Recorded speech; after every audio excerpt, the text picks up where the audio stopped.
He was a king of power and prestige. Handsome, wealthy, admired by all, too perfect even to be reached by anyone else.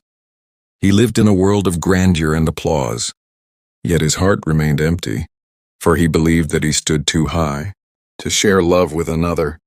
Until one day, he saw a young woman in simple clothing, no jewels, no title, nothing the world would call extraordinary. But within her quiet presence, there was a gentle warmth, a clarity of spirit he had never found amidst all the splendor of his life, and the walls he had built around his heart began to soften. This moment is captured in the painting, The King and the Beggar Maid, created in 1898 by Edmund Blair Leighton. The artist does not merely portray romance, he portrays the stillness of a heart finally recognizing something true. The king in this painting is King Cophetua, a figure from medieval legend and poetry, not from recorded history. And the humble young woman in the legend is named Penelophon.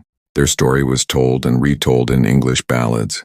From the 16th to the 19th century, a wealthy king untouched by the beauty of noble women, unable to feel anything real, until he saw a poor beggar girl on the street. She possessed nothing of worldly value, and yet she held something greater, a quiet sincerity that cannot be bought by power. The king fell in love. He chose her, not for outward beauty, but for a gentleness that made the world seem softer to live in. The court was shocked. The kingdom whispered. Social order trembled.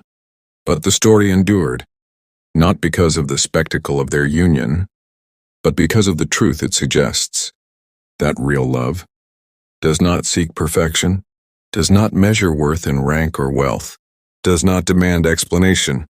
Love recognizes and stays.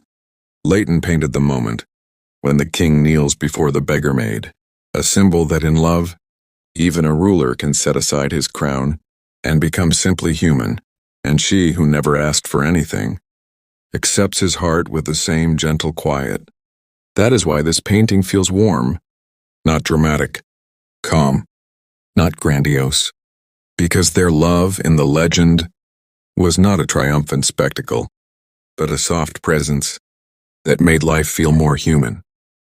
And so the story of The King and the Beggar Maid continues to be remembered as a love that crosses class, expectation, and the logic of the world, a love that arrives, not with thunder, but as a warmth that makes the world easier to carry.